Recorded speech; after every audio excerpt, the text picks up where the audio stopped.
Hey, welcome back to a Thursday session. Should be fairly quick today. I just got a few things to talk about. First one being, I'll open up my files here. You saw me, let me turn all this on, work on this. And this is what I would call, my, where's the logo? Oh, I don't have anything labeled on here. This is horrific.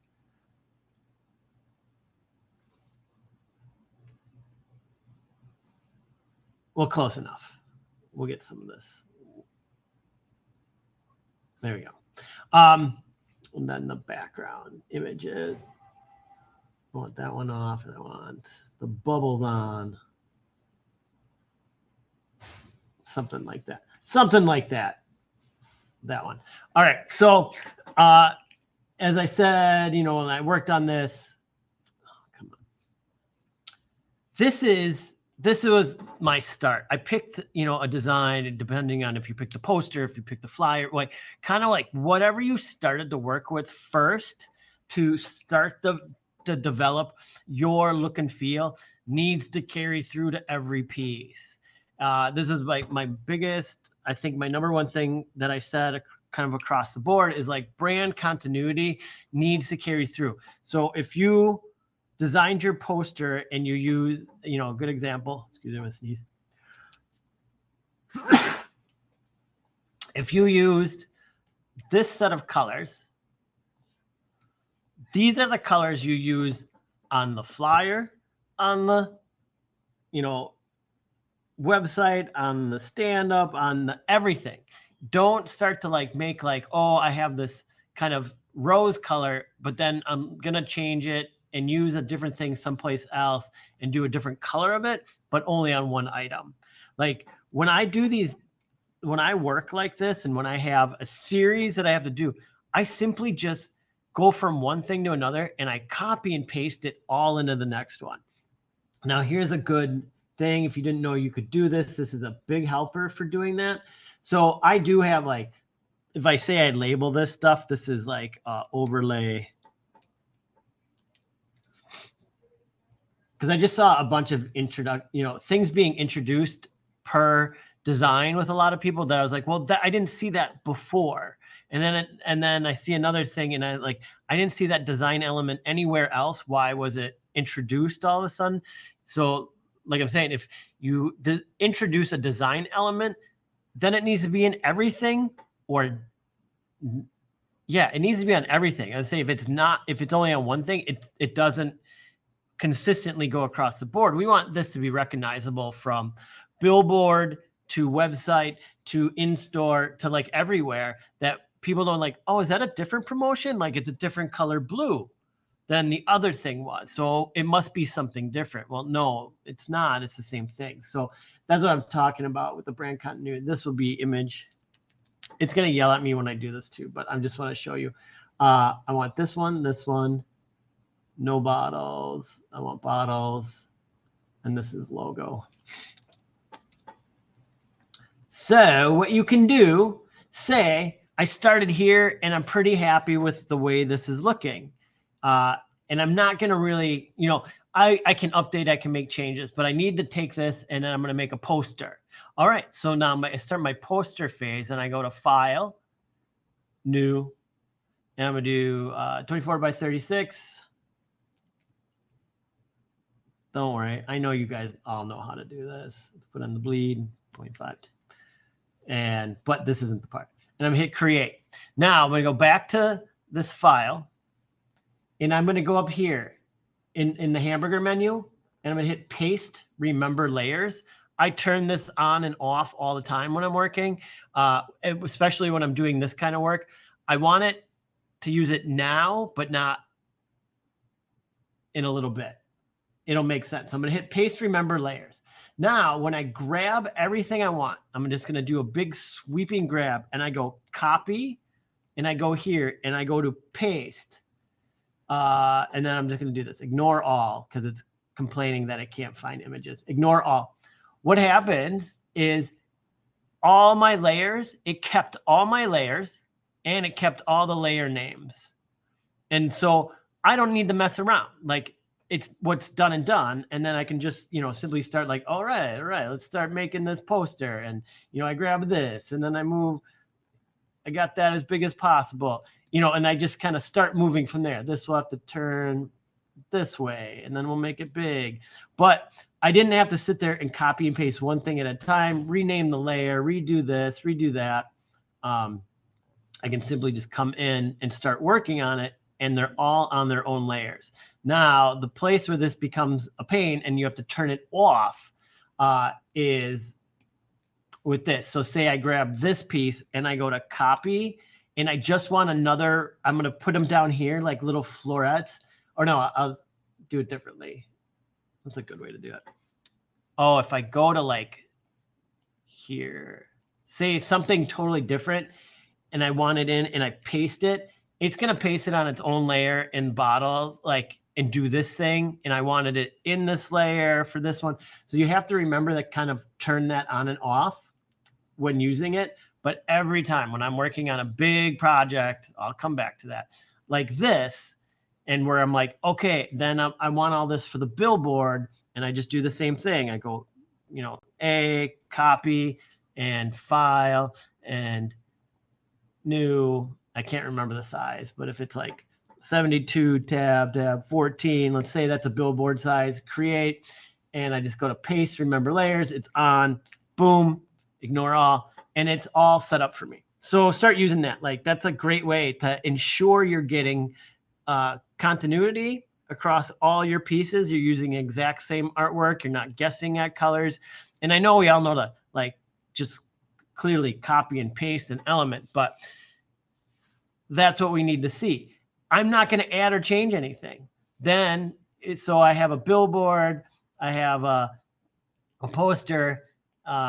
This is just to play around to show you something else.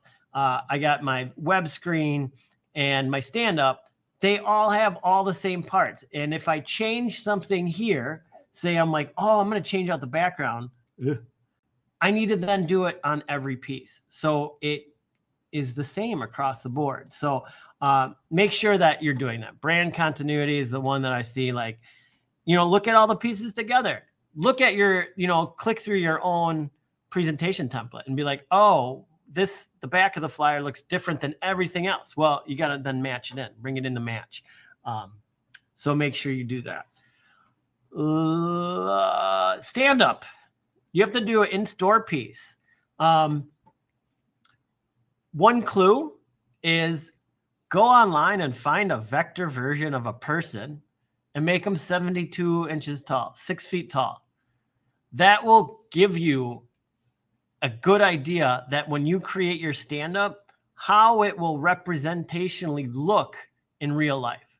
And this is something that we would also do in the industry. And I think you guys did it with Craig in exhibition design, that you put in a human reference. So when you're showing the client something, they can visually see like, oh, it's going to be this big. We used to call them ghosts. These are ghost people, like in the company that I worked at. We're like, oh, make sure you put in the ghost people. Like, so there was a reference, because we do bigger displays or like flat, like a whole design of like a flat wall for an exhibit. And we would put people in, and sometimes even 1 foot registration marks. So they would understand like each one of these segments is a foot. So use that when you're designing too, because then it gives you an idea when you're looking at stuff like, oh, okay, if this is a human head, I kind of have a base idea how big that is, that, oh, like my logo is actually super tiny. I need to make it bigger. It's not big enough, or it's, way too big. And then in proportion to a person, it's, $2,000. So it's too big, like whatever it may be, like, oh, this is going to be the size of a Empire State Building, whatever, joking around. So another one is, just grab one. Just go on the internet and grab like, just, whatever, you can find one. Grab a person, make them 6 feet tall, and then reference that for yourself. Use that as a reference when you're designing your stand-up, and then make sure your stand-up matches everything else. It's not brand new. It's using all the assets that you already have but for a stand-up. I already have all these assets. I'm going to add the dark blue. I'll work on this a bit. Play around. Like I'm going to block out well, no. My idea is like, you know, to block out this. I did a little drawing and I threw it away by mistake. I was cleaning up some stuff, but I did do a drawing. Like I wanted the bottle with like the flower and all these kind of pointing at the cap. I want to bring the cap down. I can do this. Like I want that behind the cap, but I'm going to like die cut it. So then now I'll have to make the whole die cut. I have to get everything centered. I'm going to change this box to white.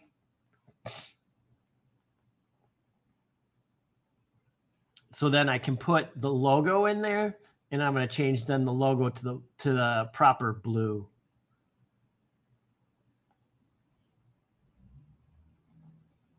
Oh boy, there it is. You know, like if I bring this down here, don't do what I'm doing. This is not the proper blue. Breaking the law. I got to change my TIFF. But, you know, like I'd put this in here. And then the other thing you can do then too is I have this. And if I see that, you know, I may want to curve it. I may keep it straight and like add something in here. But I can also then just simply do this and make this, go to properties, delete, 12 by 12. And I know that that's a foot. That's 1 foot square. So I can kind of say to myself like, all right, my logo is 1 foot. Is that going to be big enough? Does that show well enough? Am I going to have to do something to maybe make the logo bigger? Referencing in life, if you're like, well, I don't have a ruler, most tiles on floors are 1 foot by 1 foot, 12 inches by 12 inches. So if you have a tile floor in your kitchen, tile floors anywhere, mostly are 12 by 12, or they're 16 by 16 or 18 by 18 or 24 by 24. They come in set sizes.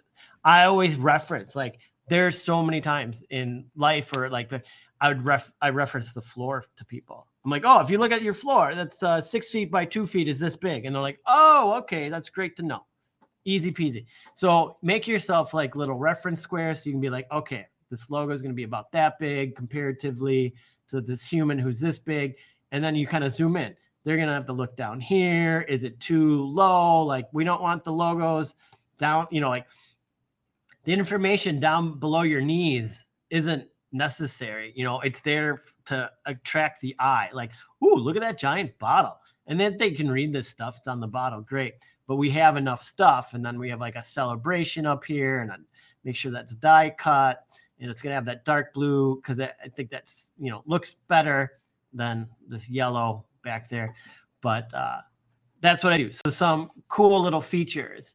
Now, when I was doing this pattern, I didn't have a straight one because I started dumbly. Like when you design, I was like, oh, I can just do it here. I started it because I wanted the rays to go out, and I wanted 7 rays, and I wanted them kind of equal with this C and this C. And then I started laying in these bottles, and I was doing a horrible job. I used to have all the bottles on different layers too. These guys. And I was like, they weren't grouped, and I was trying to align them, and I was like having a hard time. And for some reason I was started with this one. And I forgot, and I do this a lot. You know, like I use this like every week, but I still sometimes forget about it. And I have to remind myself, like, just turn the artboard. So there's this thing you can do if you're working in a weird angle like this, and you're having a hard time lining stuff up, you can go underneath the hand tool is rotate view, and you can actually just turn your artboard to a comfortable angle and work like this, if that makes sense. And I end up doing this more than you think, because I'm like, oh, everything's going to be on this certain angle, but for me to get it referenced right, I'm going to make it, you know, 90 degrees. So it's more comfortable for me to like add stuff. And, if I have to like make a square, the square is still going to be wrong. But then to get that to line up with this, it's far easier for me to visualize straight up and down and getting that closer than on an angle. And then all you do to fix it, to come back, is you just double click and it puts it back 90. And then I know that square, is lined up with that. It's something very odd. And I do it like once a week because there's something, or drawing, when you're tracing something. And if, say I'm like tracing that hat, sometimes it's easier to like get around an area, like, oh, I'm having a hard time getting around here. It'd be easier if I could swoop down and up. You just like easily just be like, oh. You just do that. Hand tool, and then you can be like, oh, there we go. I got it better. So that's just like a weird one that I don't know if everybody knows about. It is available in Photoshop. I don't know if it's available in InDesign. If it is, I've never done it in InDesign. I'm opening InDesign. I thought I had it open. Oh, now I got to open something. New file. Create. It just got updated. Sorry. Never mind. I'll check on it. It just got updated, and then so it reset everything. Like it's not showing my tools. Jesus. All right. I'll deal with that later. But that was just a little something that I wanted to show you, like that sometimes it makes it easier if something's just on a bend, or like you're trying to match something in a photo, then make it vertical and then use that as your easy reference point. Just makes sometimes working on these things a little bit easier.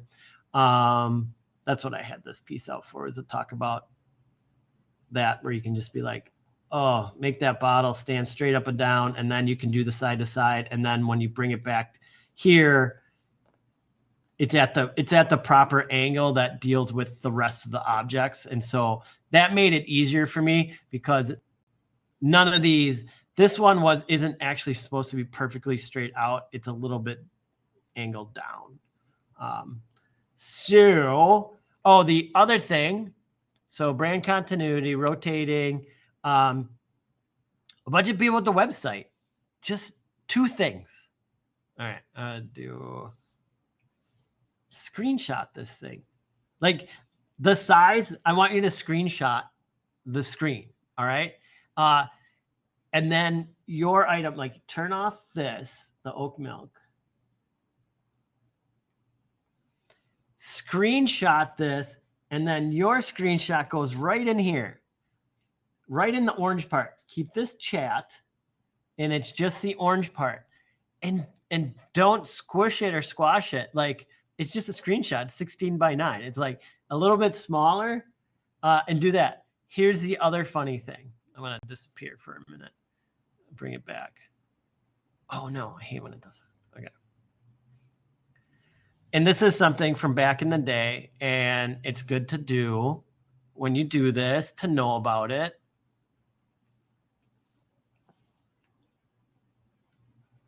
When you're presenting the screen, because it's a website and you want them to see like, oh, this is a website. Turn off all your stuff. Because the first thing I do when I see mock-ups, and it includes the entire website, is I look to see what they had open. So that's another oh, what? There's been some things where I've had to contact people and be like, you need to like redo that or turn it off because you have like a competitor website open or like something very personal. And I'm like, you need to get rid of those. Like just the one tab. Don't forget. Like it's so easy to be like, in a hurry, I'm going to take a screenshot, and then you just post it, like you lay in your artwork and you post it. You're like, here's going to look like on the computer screen. And then somebody looks and like, oh, so you're into such and such a thing, hey? And you're like, oh my God, how'd you know? You're like, because you left your tabs open.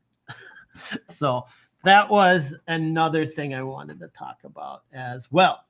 So just double check all that. So yeah, move forward, have fun with it. Another week to work on it. And if you have any questions, comments, or do you have any questions, comments, or concerns as of now? All right, cool. Well, you know how to get a hold of me. I'll be checking the discussion boards and reacting to people and hopefully helping you out. And we'll get some cool Dr. Bronner's promotional items built for Brandon Media, and then we'll move on to the final project of the year. So, all right, cool. Have a good one. Enjoy the evening. Happy Halloween.